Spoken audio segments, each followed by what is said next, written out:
de las personas.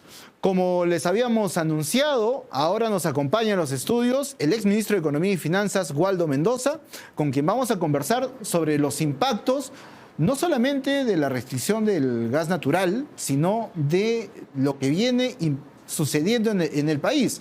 Tenemos una época de lluvias con el Niño costero, tenemos el conflicto internacional. Hay una serie de factores que van a impactar en la economía y en el bolsillo de la gente también. ¿Cómo está, Waldo? Muy buenas tardes por acompañarnos. Hola, Javier. Estamos ante un problema macroeconómico. No es un problema sectorial, es un problema macroeconómico. Estamos sufriendo un choque inflacionario, tanto por el petróleo, como por el Niño, como por el problema de gas de camisea. La inflación puede elevarse, ¿no? Y cuando se eleva la inflación, los salarios, el poder de compra disminuye la demanda y disminuye la producción. O sea, estos fenómenos producen, si no se hace nada, inflación con recesión.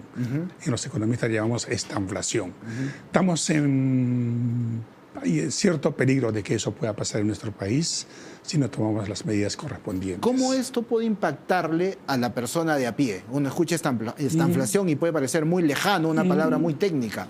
¿Qué impacto tiene esto directamente en el bolsillo de la gente? La estanflación le agarra a las personas por dos vías. Por un lado, la inflación sube. Precios suben. Sus precios suben, su poder de compra cae. Y por otro lado, la actividad económica se enfría, se recesa, hay menos trabajo, hay menos empleo. Entonces, esa es una estanflación. No estamos en una estanflación, pero estos choques típicamente producen una estanflación, son choques de oferta. ¿No son temporales? ¿Pueden ser muy temporales? ¿Cómo estás viendo tú el escenario? ¿Qué es lo que nos está diciendo más o menos, por lo menos en el gobierno, nos dicen esto va a pasar en un periodo muy corto, tengan paciencia?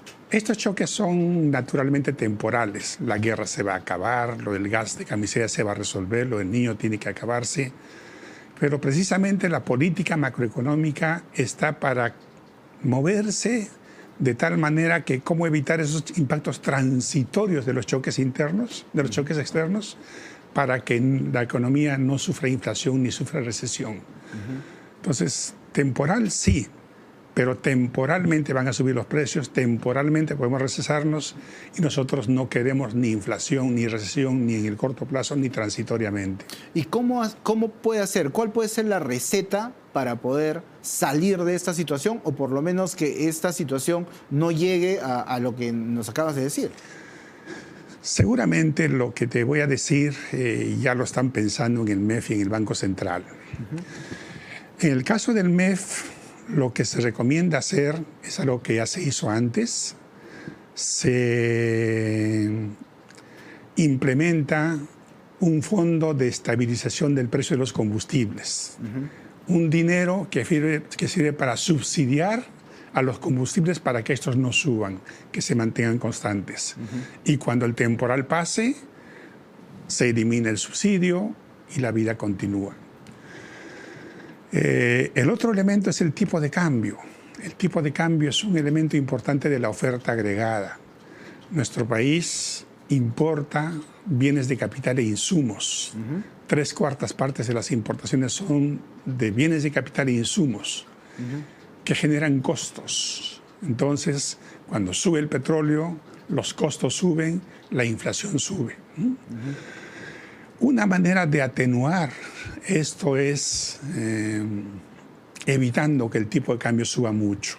El Banco Central tiene el suficiente instrumental para hacer eso. El banco tiene un montón de reservas que precisamente sirven para usarse en estas circunstancias. Entonces, con un fondo de estabilización de combustibles que te atenúa el alza de los combustibles, con un tipo de cambio tranquilo, no será muy fuerte este choque de inflación. Entonces podremos enfrentarlo con cierta comodidad. El Fondo de Estabilización ya ha funcionado. Es más, por mucho tiempo se tuvo a los combustibles dentro de este fondo. ¿Podemos explicarle a la gente que quizá no lo conoce cómo funciona el Fondo de Estabilización? Es un fondo que inicialmente se genera con un capital del Estado.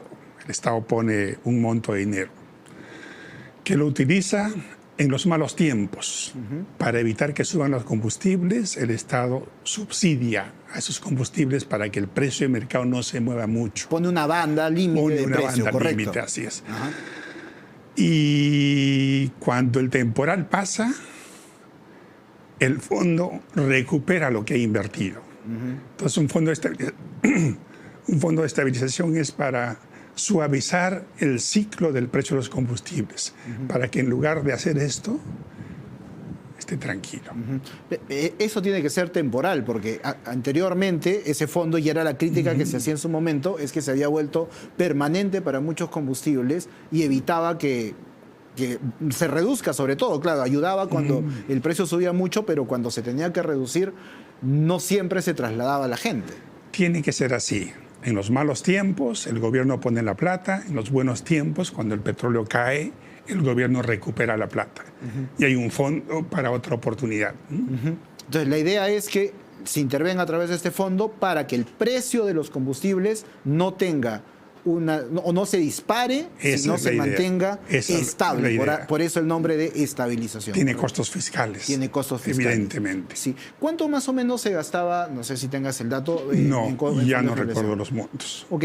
En el caso del tipo de cambio. En el caso del tipo de cambio, el BCR tiene, como mencionas, muchos instrumentos. Y quizás ahí hay más tranquilidad porque el BCR históricamente ha sabido intervenir dentro de estas situaciones.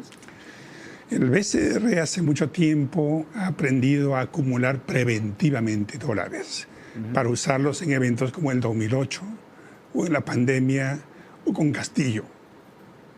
Entonces, tiene un instrumento que es la intervención cambiaria que le permite administrar el tipo de cambio necesario o apropiado para el país. Y en esta coyuntura inflacionaria, es necesario que el tipo de cambio esté más o menos tranquilo para que no contribuya a esa inflación. Eso significa que el BCR va a perder algo de dólares, tiene 70.000 millones de dólares en su propiedad, que se acumulan precisamente para enfrentar eventos como este. Este es un evento transitorio. Hay que procurar que se mueva lo menos posible los precios, que la producción siga su ritmo proyectado. Esa es la idea. Y la política macroeconómica sirve para eso. Desde el MEF, ¿se podría plantear algún tipo de medida específica pensando en, por ejemplo, los 335.000 taxistas que tienen GNB y que van a ser afectados directamente porque el costo para ellos de usar GNB o usar combustible es más del triple, va a ser bastante fuerte, por más que sean 15 días, es medio mes, ¿no? Y muchos de ellos viven al día. ¿Hay alguna medida que se pueda tomar para ellos, algún bono, alguna facilidad que se le pueda dar? Es más complicado. Esas cosas se hacen a nivel macroeconómico, a nivel de los grifos, de los mayoristas, ¿no? Ahí se hace el control. Y si los mayoristas no suben el precio de los combustibles, los minoristas tampoco percibirán esa alza en los precios de los combustibles. Es una medida macro, o sea, que tienen que diseñarlo entre el MEF y el Ministerio de Energía y Minas, ¿no? O sea, hoy el riesgo está en el incremento del precio de combustibles, principalmente. No solo eso, porque el niño costero va a afectar a la agricultura, va a afectar a la pesca y también por ahí va a haber un choque inflacionario de alimentos. Entonces es una inflación con dos fuerzas potentes que hay que evitar. Y a nivel macroeconómico, ¿hay alguna medida que se pueda tomar justamente en este tipo de choques como el del niño costero?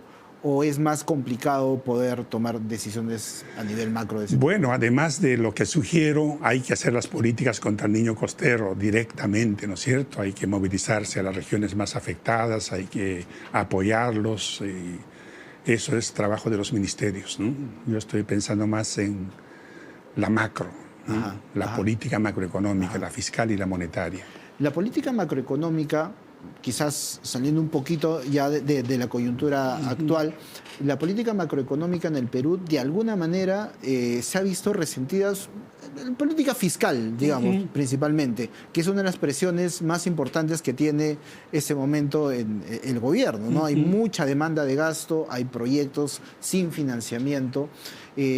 ¿Sientes que eso está pasando, que hay un debilitamiento de la política fiscal, de la política de gasto y de los recursos en el Estado? Ha habido en los últimos años un debilitamiento evidente del Ministerio de Economía y Finanzas. El Congreso ha estado haciendo la política fiscal a través de gastos que no le corresponden, y allí el gobierno tendrá que decidir si se queja al Tribunal Constitucional. Bueno, la ministra dijo que prefiere conversar que antes que ir al TC, ¿no? Creo que debería quejarse, porque la Constitución está clarita, ¿no? Los congresistas no tienen iniciativa de gasto, ¿no? Ajá. Y además de eso, ¿hay alguna otra medida que se pueda tomar? Entonces, en los 3 últimos años hemos tenido un debilitamiento de las finanzas públicas, ¿no? Incumplimiento de reglas. En una coyuntura como esta, las reglas se exceptúan, obviamente. O sea, va a ser difícil en este año cumplir con el 1.8% de déficit, porque la coyuntura lo aconseja. Próximo año, posiblemente año más normal, recuperamos la fortaleza fiscal para que la fiscal actúe en los malos tiempos y ahorre en los buenos tiempos. ¿Y qué es lo que está presionando más para evitar que se cumpla el 1.8 de déficit de este año? Han anunciado créditos suplementarios, que ya significa de hecho que se van a salir del monto de déficit. El Fondo de Estabilización Fiscal es a la larga un gasto, también afecta al déficit, pero la política macro está para eso. Está para actuar en los momentos complicados, aun cuando esto signifique un debilitamiento de la déficit fiscal. Finalmente, ¿qué mensaje le podemos dar al ciudadano de a pie, a las personas que nos están viendo, que no necesariamente son economistas, que quieren entender esta situación?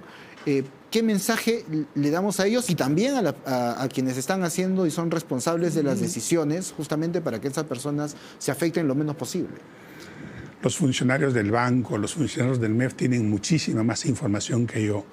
Estoy seguro que ya están pensando en estas medidas que permitan impedir un salto en la inflación y, por tanto, un enfriamiento de la actividad económica. Ok, muchas gracias, Waldo Mendoza. Muchas gracias por participar aquí en Economía para Todos, por el tiempo, por la explicación, está bastante claro.